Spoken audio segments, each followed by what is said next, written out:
Good morning and welcome to our presentation today.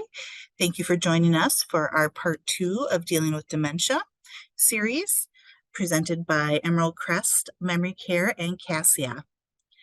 Today's session is how adult day services can support people living with dementia and their care partners. My name is Christine Drasher. I'll be your host today. I am the Director of Marketing and Admissions with Emerald Crest Memory Care. Just some quick information about Emerald Crest. We have been around for over 20 some years. We have 4 locations in one in Burnsville, Minnetonka, Shakopee, and Victoria. And we have a really unique environment where we have houses that were built and designed for those with dementia. That house 12 to 15 residents per house. Each campus does have multiple houses on it, and we do different levels of care. We call it staging, where we have a early stage house, a middle stage house, and a late stage house. So we welcome you to learn more about us by going to our website at emeraldcrest.com. Our admissions intake number is listed there. So if you'd like to set up a tour, we welcome you to do that as well. Our other co-host today is the Open Circle Adult Day Services, also by Cassia. We have 3 metro locations, Hopkins, Apple Valley, and in Minneapolis at Heritage Park. We also have 2 other locations in Princeton and Buffalo outside of the metro. So you're going to learn a lot about Open Circle today with our 2 speakers, are both from Open Circle in Hopkins. And so we welcome you to also learn more at either of those centers.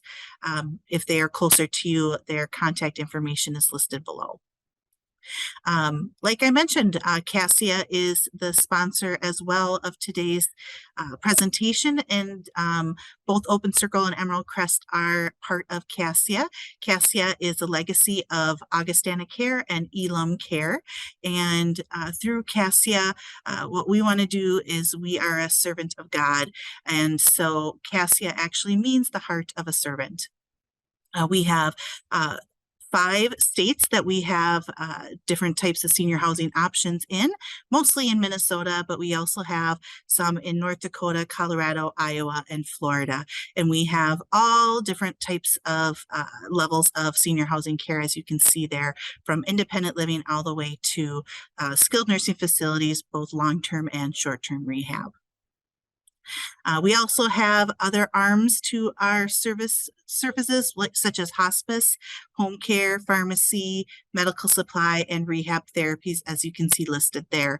If you'd like to learn more about Cassia, you can go to cassialife.org and get all sorts of information about all of our types of services. All right, so we're going to get started on our presentation today, and we will be addressing questions at the end of the presentation. I wanted to share with you just a little bit about why I wanted to bring this topic to the series this year. This is the first time we've done Adult Day as a topic in the series. I think this is our 5th year of actually doing the series. So I thought it was time to address and talk more about what is Adult Day services and how that can help those that have dementia and their care partners. Working at Emerald Crest, I work with a lot of families who are at a point where they're actually looking at placement for their individuals. And in some cases, I recognize that they may be on the cusp of needing placement and they're just having some struggles at home. And so Adult Day tends to be a nice bridge for those individuals, and I will recommend them looking at that because it is a nice stepping stone for the individual who may need placement in the near future. It gets them set up to succeed with that transition into long-term care because they've had that experience of being with others in a community setting and receive cares and or more structure on a regular basis. We tend to see those individuals transition a lot smoother into our setting. I've noticed a lot of individuals aren't aware that Adult Day even exists. So I felt this is a good venue for us to talk through this and offer this service to those that might be looking at having that need for a little bit more support before they are ready to make a big change of placement. So without further ado, let's get started with today's topic. And our two speakers are both from the Open Circle Adult Day program in Hopkins, Minnesota. And Carol Ashford is our licensed social worker who works at the Hopkins Center, but also does care consultation throughout the metro area as well. And then Terry Josky-Lang is the center director at the Hopkins Open Circle. So please welcome both Carol and Terry to our program.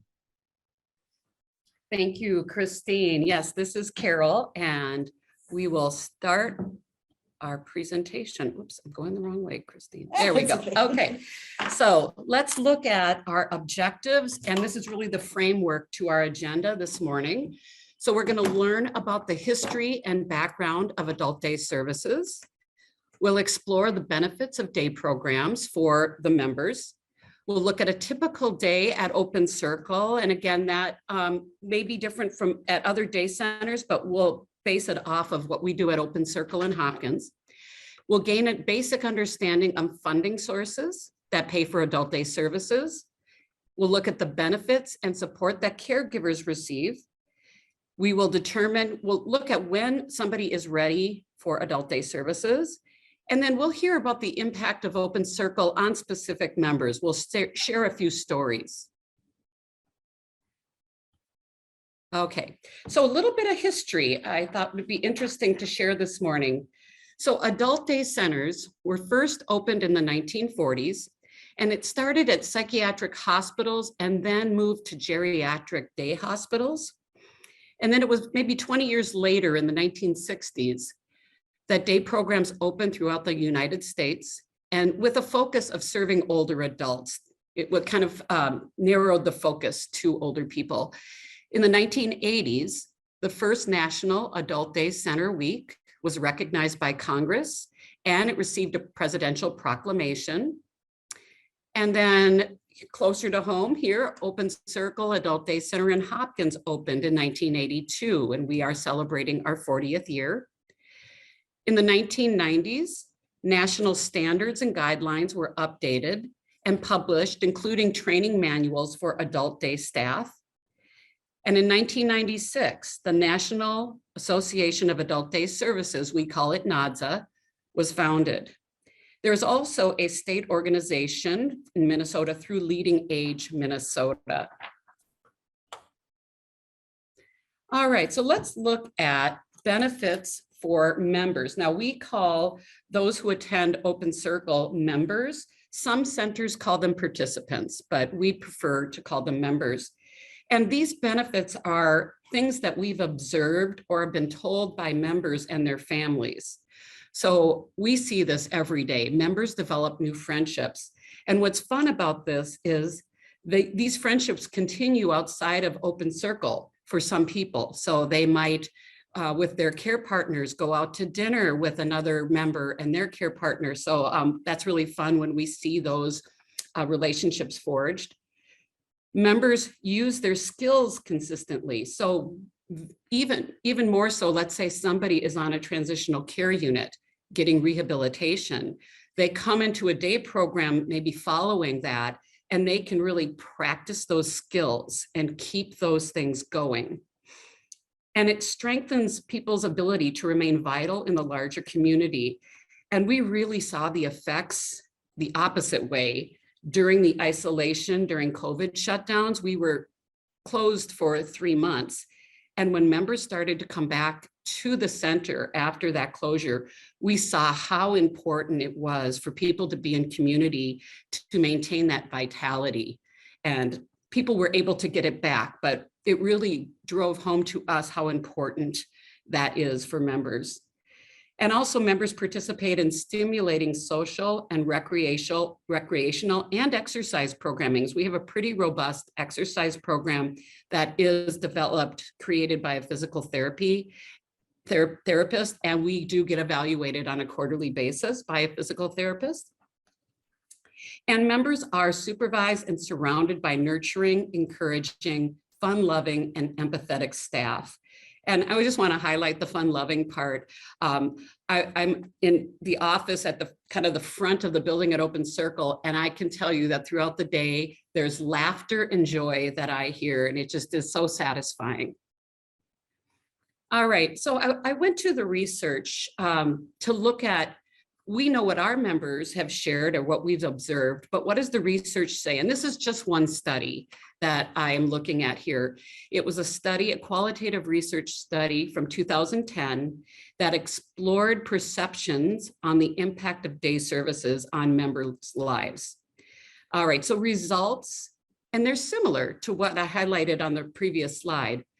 Increased social connections with peers, empowering relationships with adult day center staff, an enjoyment of the activities in eliciting participation, perceived improvements in psychosocial well-being, and there was a decreased burden or dependence on caregivers. Now, I want to make a note about this study. These were one-to-one interviews with new enrollees of adult day programs. But also a caveat here is all study participants had a mini mental status exam score. So that's a cognitive test of 20 or above. So that indicates mild, little, or no cognitive impairment. So I just needed to share that. But here's some fun quotations you can see on the slides. If a person comes and sits down at the table, you become friends. And that was Terry, age 89. Gary, age 76, says, I'm getting to know people and it has given me a better outlook. I was down and I am not now. And then Emma, age 81, said, something special to do here each day, activities and things. I like the arts and crafts and the different games that we play. All right, I will turn it over to Terry at this point. Good morning, everyone, and welcome to the presentation. I'm Terry. I am the Center Director at Open Circle of Hopkins. And so I'm going to share a bit about our program. And like Carol mentioned earlier, adult day programs may have similarities, but I'm going to focus on what we do to give you a good vision of what adult day can be. So members do come to us and they have a very structured day at Open Circle. And really our goal is to make sure they have purposeful social connection, engaging activities, purposeful pursuits, and the opportunity to celebrate their identities in a safe, welcoming, person-centered environment. And as you can see from some of the photos on this slide in the upper left corner, we definitely have members laughing, making connections. And the purposeful activity they're doing here is they had planted from seeds of tomatoes, a variety of things that we were going to be putting in our raised garden beds. So they're preparing the soil, and along the way, you can see they're very engaged. To the right of that slide, you'll see a very happy member who is displaying artwork that he did. He happens to be a vet, and so you can see the flag incorporated in his painting.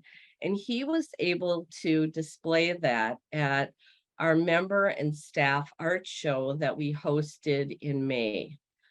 Below, you'll see a couple other members engaged in flower arranging. You'll see 3 gentlemen who are very engaged in one of our more physical active games. But all these things are meant to get those social connections going and give them engaging activities during the day. So I'm going to talk a little bit more about what a day in the life looks like with our daily schedule. So again, how we create a sense of community and belonging throughout the day is part of why we have our daily schedule. When our members come in the morning, we have what we call coffee talk, where members are seated at round tables and they have coffee, hot chocolate, a light breakfast snack, and just have a chance to visit and engage with their peers. And then after that AM snack, we really move everybody to our main activity space for morning greetings, which includes acknowledging any new members that have joined, volunteers, students, members' birthdays. And then we go through our reading of the morning perks, where we do some jokes, talk about on this day in history, national observances, while we are constantly promoting active involvement from our members. And then they move to our large group exercise program. And we have a similar but shorter afternoon stretch in the PM. And that really just gets our members moving and energized for the activity day ahead. Then you'll see we go to at 11 o'clock, our morning program breakouts. And that is where our members will have 2 or 3 activity programs to choose from where they would like to participate. We go to our lunch, which is a full hot lunch. And then we are so fortunate at 12:45 after lunch every day, we have live music featuring Carol, is not only our social worker and caregiver consultant, but she plays the ukulele, she sings. Mark, our recreational therapeutic director of programming, also sings with her and plays the guitar. And they take member requests on a daily basis.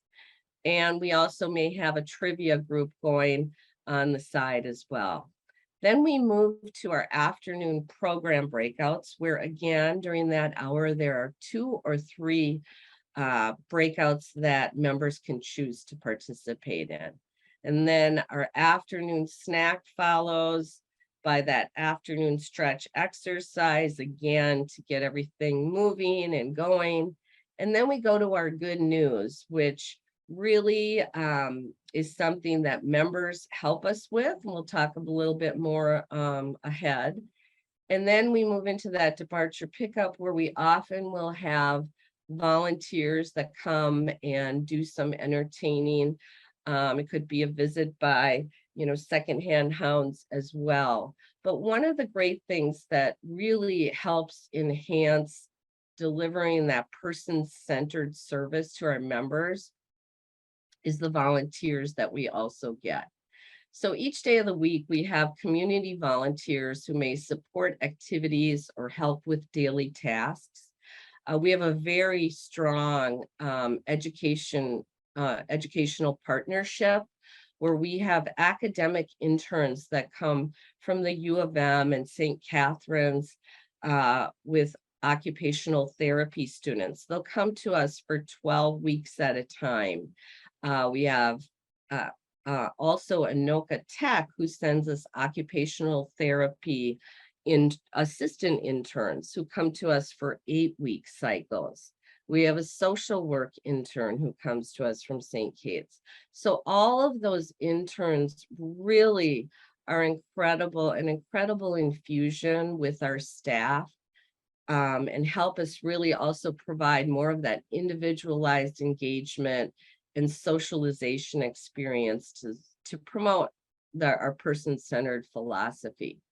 In addition, we'll have volunteer groups that will come help with dining room cleanup and sanitation of our program spaces.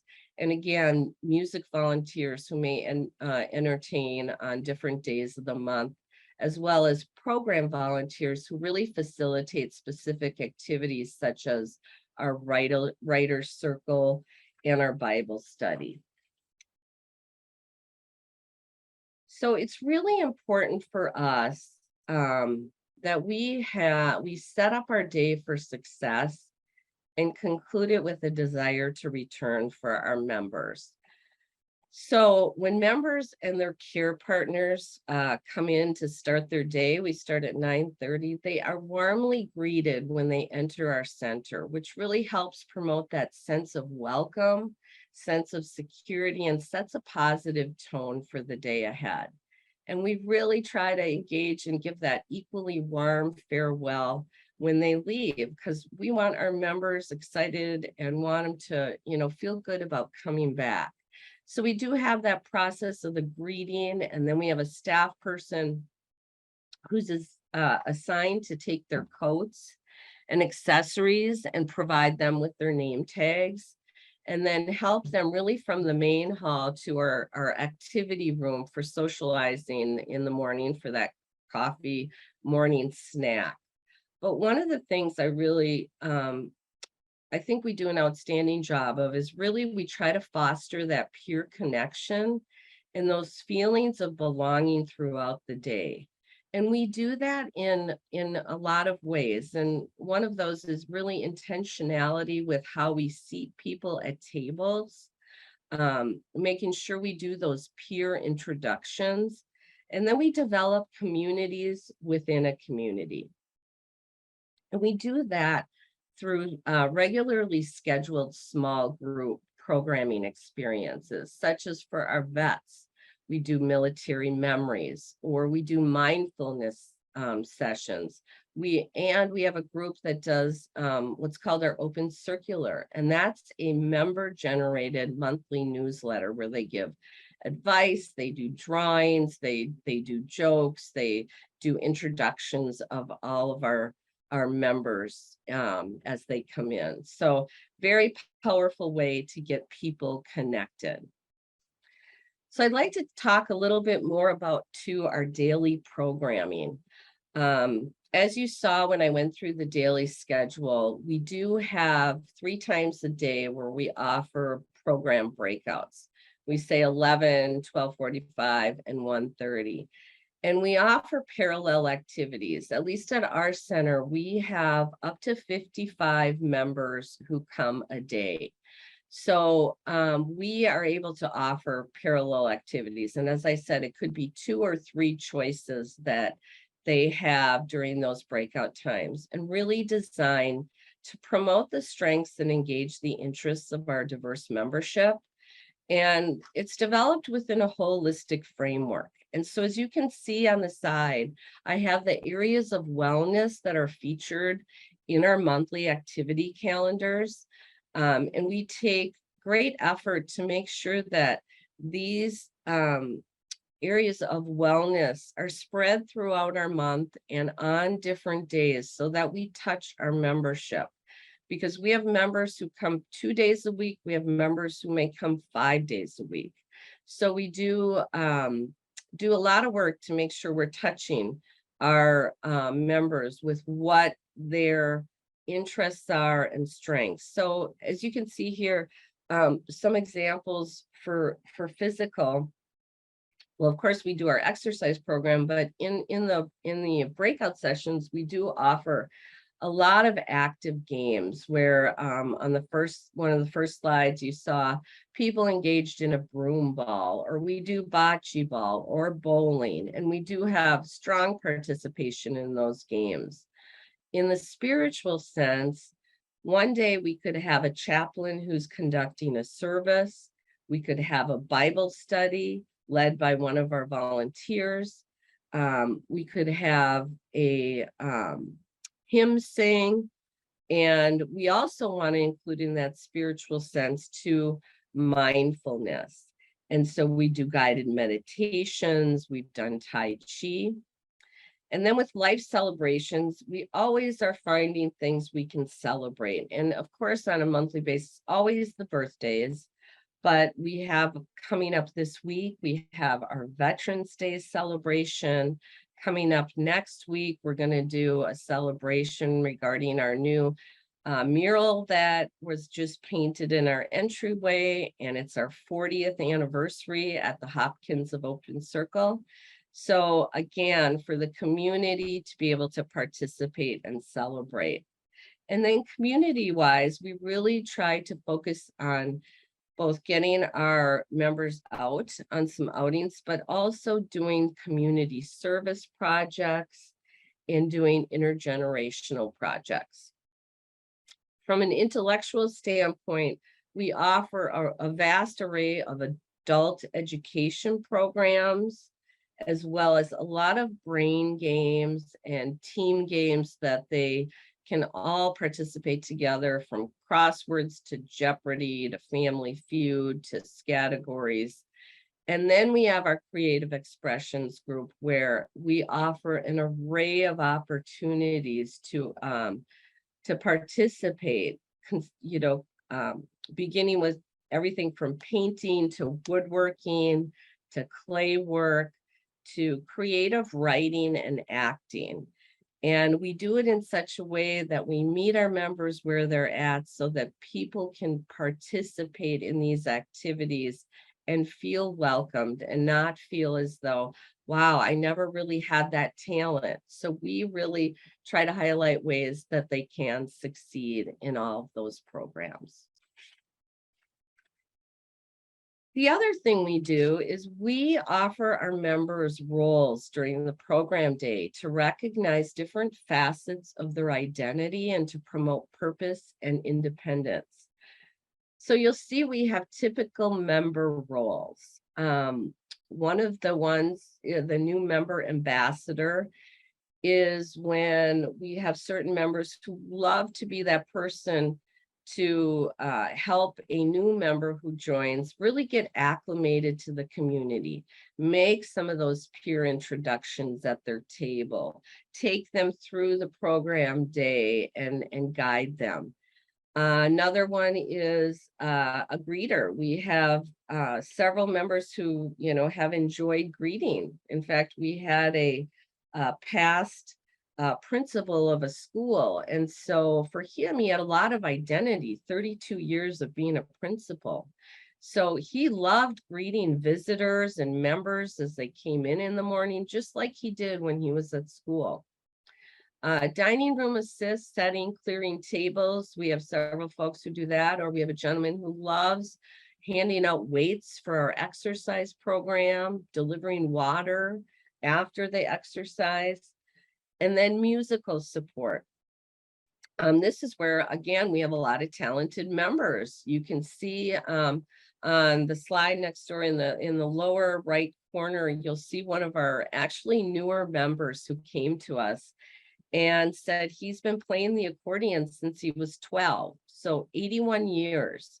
He produced a CD, he had a band, and he wanted to know how he could share his accordion playing with the community. So he now, as part of his person-centered goal, will be playing for the community on a weekly basis. So we have a schedule where he gets 20 to 30 minutes. And he's also an entertainer. So he adds the music, the jokes, and it gives him purpose. And he's really thriving. And then you can see in the upper left corner of the picture there, we have a member who had her own dance studio. She was very involved. So she is up helping one of our interns lead our exercise program.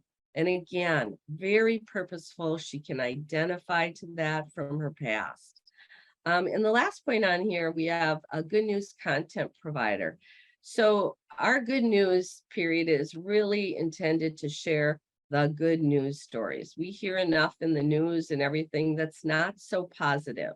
So we focus on positive stories, and we have a couple of our members who love doing the research, finding the stories out there and sending them on to our therapeutic programming director, and they put it in a PowerPoint and they do it each day.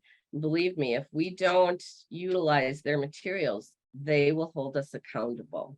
So these are great ways, again, that our members come in and we promote that purpose for them and independence. So I think we do quite a bit at Open Circle of Hopkins. And so when our members come, the daily rate that they pay really includes, I might have mentioned before, but we ask them to come for a minimum of 2 days to 5 days a week. We are not open on the weekends, and our hours, really, it's a 6-hour day from 9:30 to 3:30. And we offer a very safe environment with supervision. We are a secured community, and all the social and recreational programs I talked about, from adult ed to creative arts and those intergenerational programs, are part of what they get each day, the variety. In fact, if you see this photo here to the right is a program we do called Acting Up. And you'll see a picture on the screen. So it's a famous Norman Rockwell picture, and members come in and they get warmed up with their acting abilities. And then we define what's in the famous painting or photo, all the roles, the time periods, and then members volunteer to act out the scene. And I got to tell you, there isn't a day I leave there not laughing when we do this program. It includes our daily exercise program that is designed by a physical therapist. We also have physical therapists come and review our exercise programs quarterly, part of our compliance too. We have nursing site oversight available. So we have an LPN on our staff. We have a CNA who's been there for 23 years. She is dedicated and our members love her. And so they provide daily health monitoring. They do medication administration, assessments. They're a liaison with our healthcare providers. And they also assist too in the process for so many of our members who need assistance with toileting. We offer that noon meal and snacks. And then for an additional fee too, for our members who could use assistance with personal cares like showers and foot cares and nail care. And then we also do, for an additional fee, transportation assistance. So for our members who are not being driven privately, we have a good share who utilize Metro Mobility. So we go ahead and we schedule rides, cancel, reschedule as needed. And again, there's an additional fee for that, but it's a very well encompassed program. I think there's a lot that our members get to come to Open Circle. And then our funding sources for adult day services. We do accept several forms of payment here. Obviously private pay, but we do accept Minnesota state waiver programs like Elderly Waiver and CADI. We do take Minnesota Senior Health Plan programs such as Health Partners Medica. Our alternative care program for those who may not qualify for medical assistance but still want to stay in the community. Long-term care insurance, and then, veterans benefits. So we do have quite a few veterans at Open Circle, and most of them qualify for, about up to 2 days of adult day services that are paid for, and their transportation, as well as respite days. So those are the programs we do accept. If there's any questions about if somebody is actually qualified for any of those forms of payment, I have listed the senior linkage line here that you can certainly call for more information, or go ahead and contact your county's Human Services Center. So that's all I have for today. So I'm going to turn it back over to Carol. Oh, thank you, Terry. So before I get into challenges of caregiving and the importance of caregiver respite, I don't want to pathologize caregiving. I think that does happen because there are benefits that people gain as caregivers. It might be personal growth, fulfilling a commitment to a partner or family member, a greater sense of purpose, increased closeness with a care recipient, and really the mastery and gratification of the caregiving role. So there are benefits to caregiving. There also are challenges that is important for us to recognize. And part of what a day program can do for a caregiver is to give them that respite from caregiving. And these statistics come from AARP and the Family Caregiver Alliance. And in 2020, it was reported that nearly 4 in 10 caregivers consider their caregiving situation to be highly stressful. so 40%. 23% of Americans say that caregiving has made their health worse, their physical health, and 21% of family caregivers reported that their health was fair to poor. So again, the importance of caregiver respite. According to the American Psychological Association, these are common challenges and mental health concerns that some caregivers have, and they include depression, anxiety, something called subclinical stress, which is stress and anxiety that do not meet criteria for a mental health disorder, but is still there. There's that subclinical stress.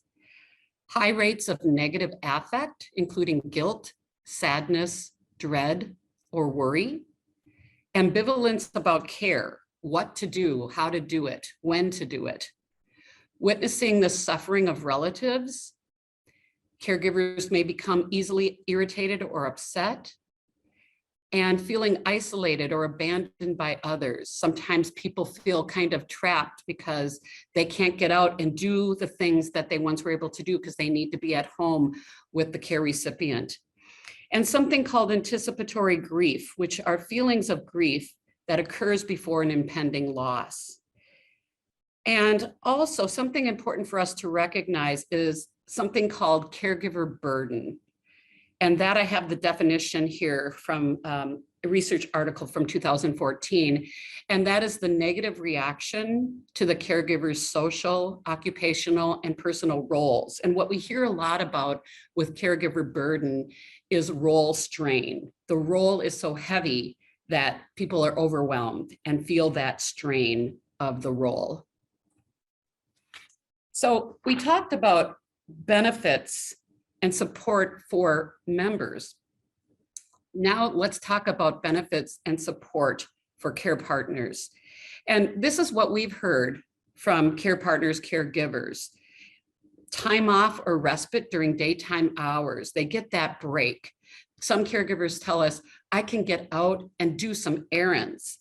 I can take care of things that I can't when I'm taking care of the care recipient. Or maybe it's just, I want to go home and take a nap, or just to do some things for myself, or to do nothing, to go out to lunch with friends, to stay connected to peers. Also, caregivers can gain a support network. And this, I mean, is informal. So we see often that care partners will bring members to Open Circle, and then they'll stick around maybe outside when the weather's nice and kind of have an informal support group because they're talking with each other. We've had care partners who, after the drop-off, they might all go meet for coffee somewhere, or they might go out to lunch because they've met in the doorway, in the entryway of Open Circle, and they've developed this support with one another. Also, caregivers gain health management and education from the Open Circle nurse who's there every day, 40 hours a week. So that can really help the caregiver in managing health concerns. Counseling and education from me, the social worker, or from our other staff case managers. Everybody at Open Circle has a plan of care that's developed within 30 days of starting our program. And we have about 4 or 5 staff members that we are case managers and kind of direct that care plan with collaboratively with family and with the member. Also, access to a virtual support group hosted by Open Circle. And actually, that's not just for Open Circle caregivers, that's open to caregivers throughout the community. And that support group's the 3rd and 1st Tuesdays of the month, and we do it via Zoom. It is a virtual support group. And then the ability to schedule a private care consultation with me, the Open Circle support social worker. And you, again, don't have to be a caregiver of an Open Circle member to get that service. All right. So again, I went to the research because we know what we hear from our care partners at Open Circle, our caregivers. What did the research say? Now, this is just one study from 2014, and the following benefits were highlighted for family caregivers of someone enrolled in adult day programs. And this is similar to what we have heard from our caregivers. Lower exposure to care-related stressors, particularly on open or adult day center days. more positive experiences. Maybe they're more able to experience joy because they do get that respite. Lower anger, reduced impact of non-care stressors on depressive symptoms, improved affect, particularly again on those adult day center days. And this is really powerful, possible protection against the effects of chronic stress associated with caregiving. And I didn't have time to look into the research to see if there's more about that, but I think that's very interesting, that possible protection against chronic stress. I mentioned on the previous slide something called care consultation. That is a resource that I do, I've been trained to do. And this is open to caregivers beyond Open Circle. So I'll just read from the slide what this is. It's care consultation for caregivers. It is a service that assists caregivers to gain knowledge, skills, and tools that are tailored to each caregiver's situation. It's available on a fee-for-service basis based on a sliding scale. And then Terry mentioned under funding sources, a couple of programs, one, the Elderly Waiver Program and the Alternative Care Program. So if the care recipient is on one of these programs, care consultation may be authorized and paid for by the case manager for the person on those programs. And I can help with that if that somebody is on one of those programs. And then it has my phone number, how to get more information. So my phone number, my email address, and I do the care consultation in person, on Zoom, or by phone. And really what this includes, this service, is we start with a comprehensive individualized assessment of the caregiver's needs and values. We develop a caregiver-centered plan. Education and assistance with finding resources is given. We do collaborative problem solving. And then you get ongoing coaching and support in meeting established goals. And then family meetings can be scheduled as needed. All right, a question that comes up often is, when do I consider adult day services? How do I know if the potential member is ready or if this is something that's going to meet their needs? So here are some things you might consider. If the potential member is unable to structure his or her daily activities, and then it leads the care partner or the person at home with them to initiate the whole day for them, which can be very exhausting to plan two people's lives. And the person at home living with dementia might say, what's next? What are we doing now? And it's then that caregiver coming up with activities because the person can't structure their day. That's what we can do at Open Circle and other day programs, is we have a structured day. So you can leave that up to us. If the potential member feels isolated or lonely and wishes for interaction with people, if the person's experiencing anxiety or depression and really needs that social and emotional support that they're lacking, and the person might have difficulty starting and focusing on an activity, whether it's a conversation, reading a book, that we hear that a lot. They used to read and now they can't, their attention span or their concentration doesn't allow for that as much anymore. Maybe they can't focus on a television show or a movie like they used to. The other thing we hear is sometimes people watch TV all day long, or they sleep because they don't have the initiation to do other things. So that might be a sign that they need more stimulation. Also, very important, if the person seems not safe to be on his own, his or her own, and feels uncertain or anxious about being home alone, that's a big sign that you could be ready. The other thing I want to note is that adult day services extends the time at home, and it can delay placement in a residential setting. We hear that time and time again. Families will say, I was able to take care of him or her at home because of you. I was able to do that for a longer period. All right, some other considerations. Family caregivers should also consider adult day when they need to be at work or away from home most of the day, or if they're experiencing negative effects like anxiety, frustration, depression, or other health problems, like I mentioned under the caregiver portion. And I would say, even if the care partner is working from home and is there to sort of supervise, we hear that they do a lot more better focus on their job if the person is out in the community having their day. And also, we want to highlight, it's not just for people living at home, day programs, it's also for residents living in independent living, assisted living, memory care, maybe a residential care home. They can benefit from additional support and supervision and the structure that's provided in an adult day program. So we often hear when people move into a care setting, we hear often from families, boy, they just don't have all the programming that you have. And of course they don't. They're not set up that way. That's what we're set up to do. So a lot of times people aren't getting enough in their care community. So they'll come to Open Circle or a day program a couple of days a week to give that to them. And housing communities can benefit from having an increased length of stay when including adult day services in the resident's care plan. So it's mutually beneficial in those situations and something to consider. And I think a lot of times people don't realize that people can still come to a day program after being in a residential setting. Okay, with that, we will move on to, whoops, there we go, member stories. And Terry, I think you were going to share the first story.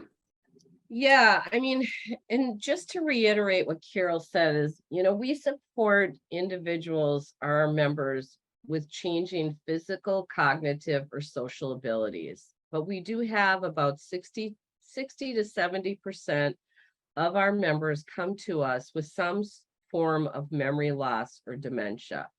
And just, to again send home is we always focus on their strengths and what they can still do, and not what they can no longer do.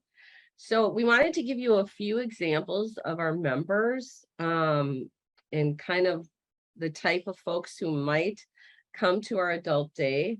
And so the first person, she came to us, she was living out of state. Her husband had passed away.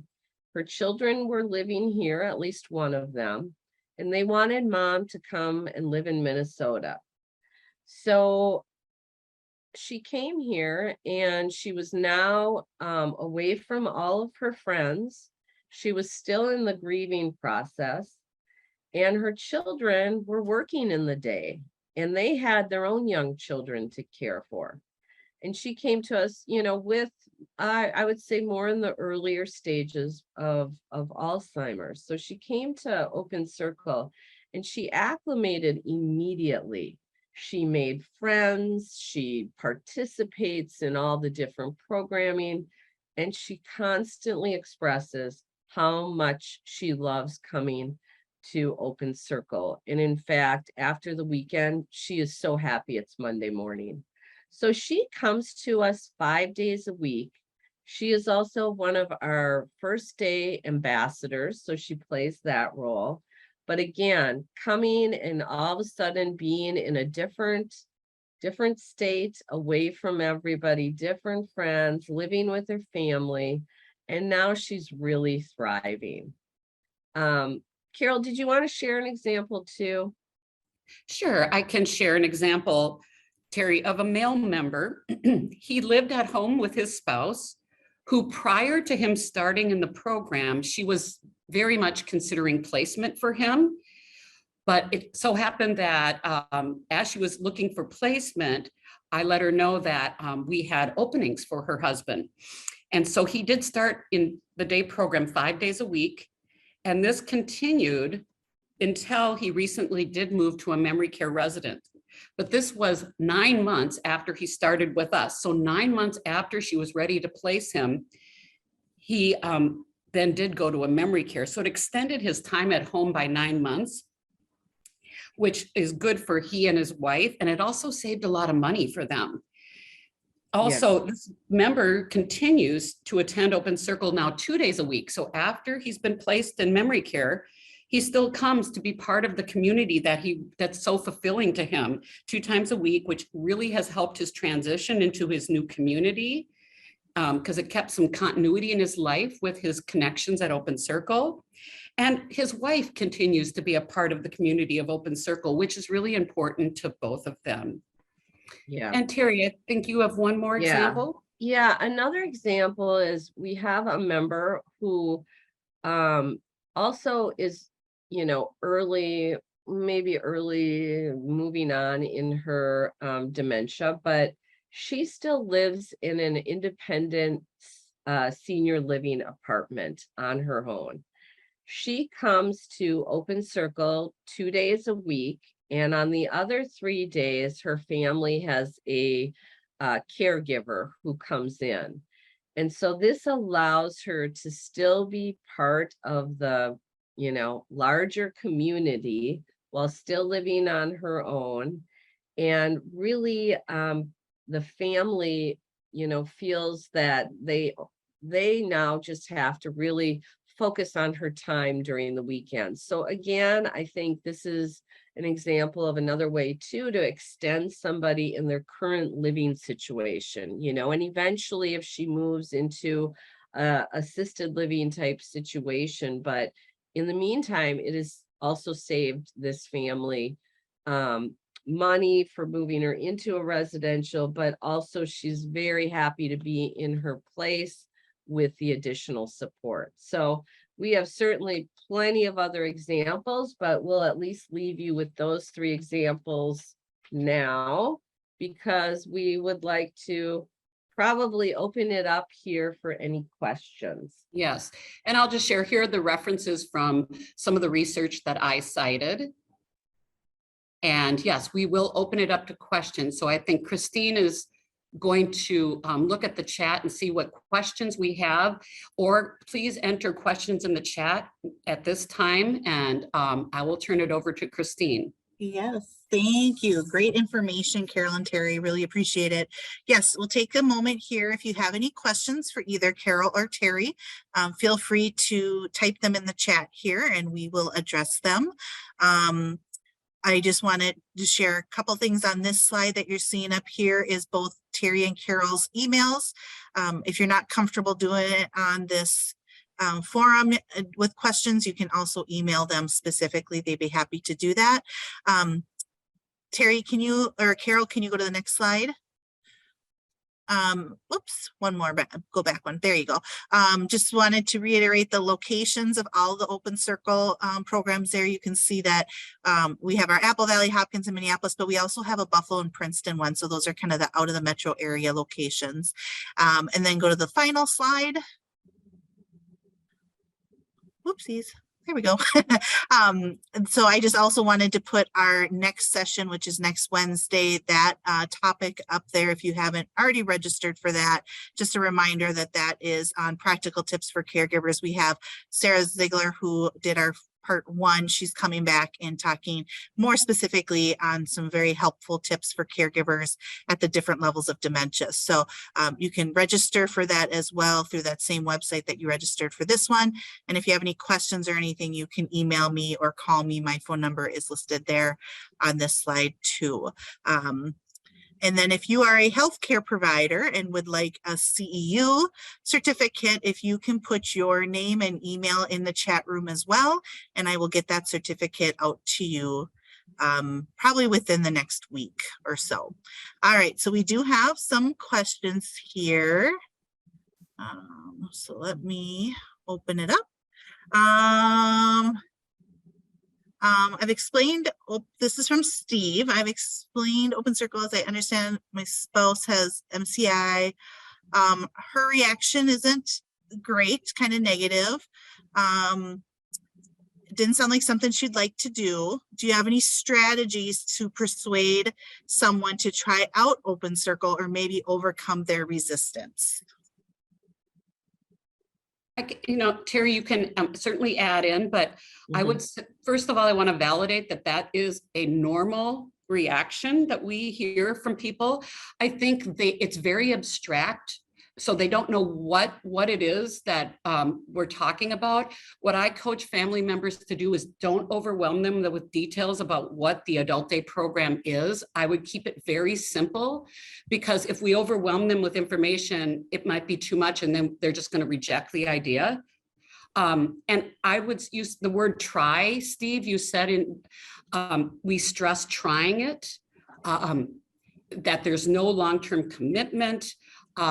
I think it's the most important thing is for them to come and see it, because there's a lot of misperceptions about what it is.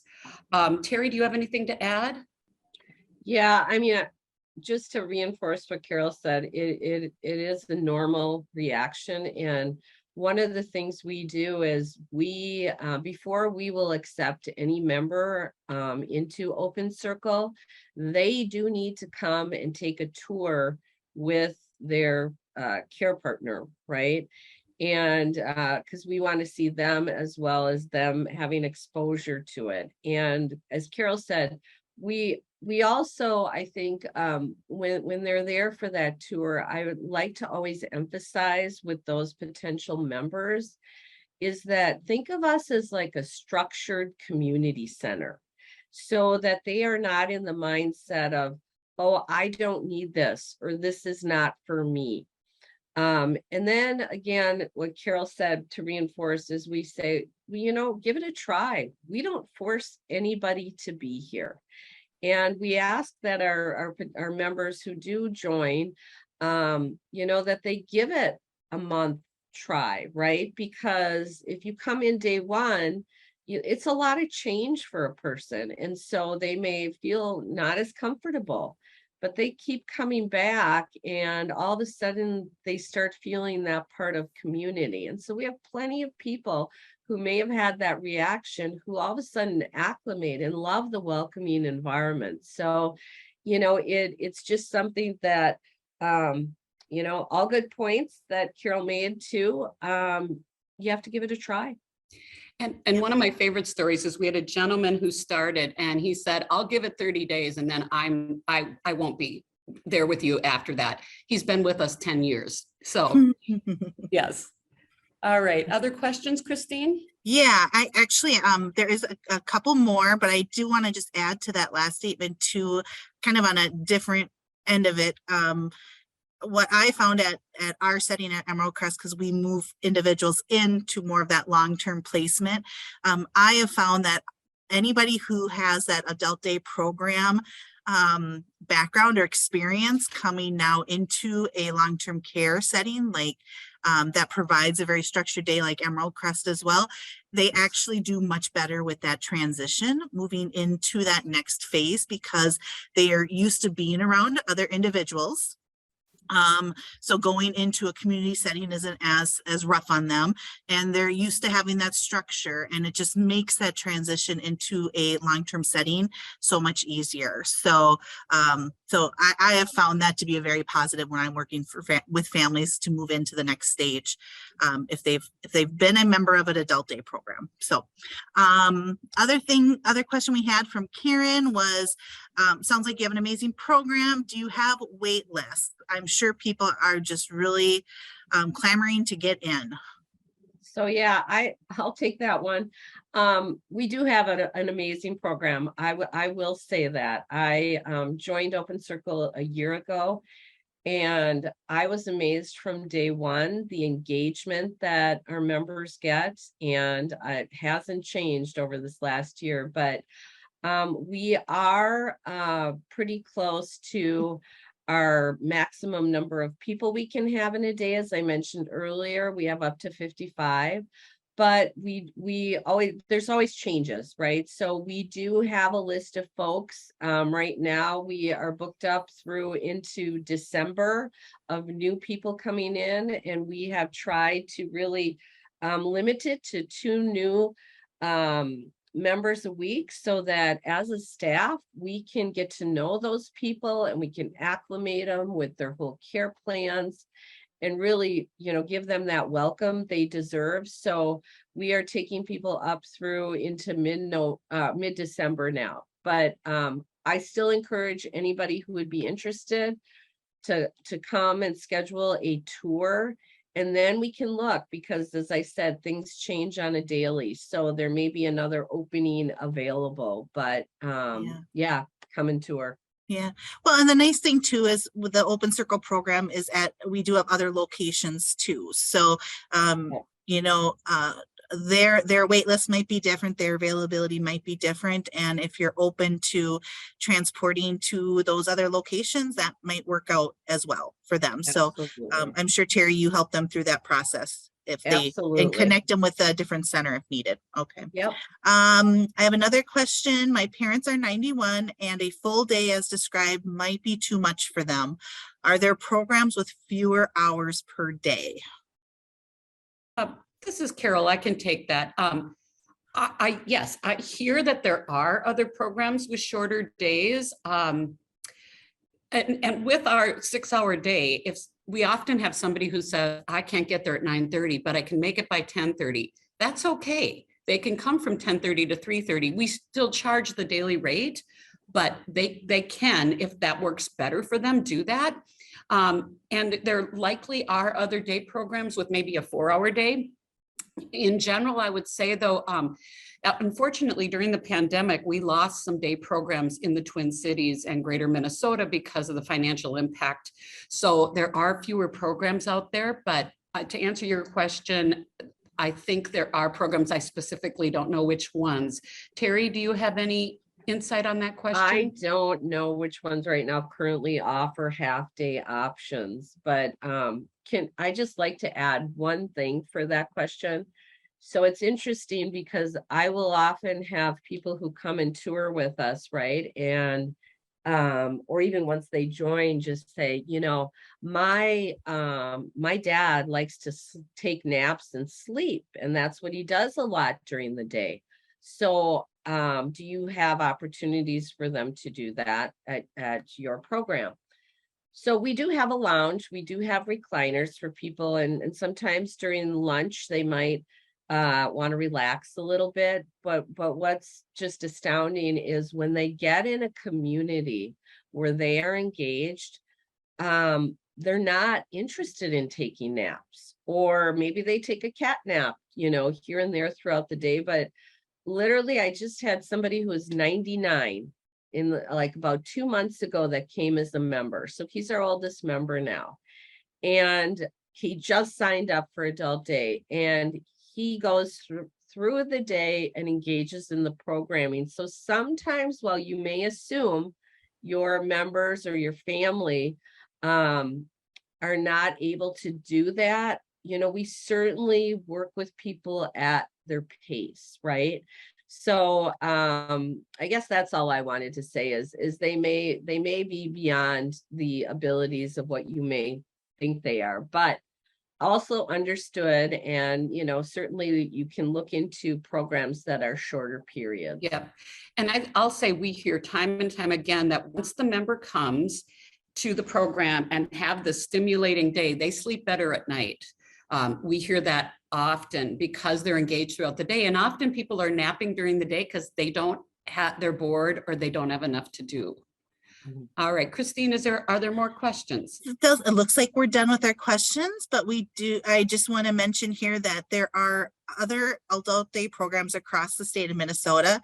And if you live outside the metro areas or the centers that might be closer to where you live, check out with the senior linkage line for one that's closest to you. And their phone number is 1-800-333-2433. So we'll end with that. Thank you again for joining us today. We hope you come back next week. And as I said, I'm actually off for the next couple days, so I will get the CEUs and handouts and a link to the video as well out to everybody who signed up for this probably next week sometime. So, but feel free to reach out to me if you have any questions that are different than that. So thank you so much and have a great rest of the day.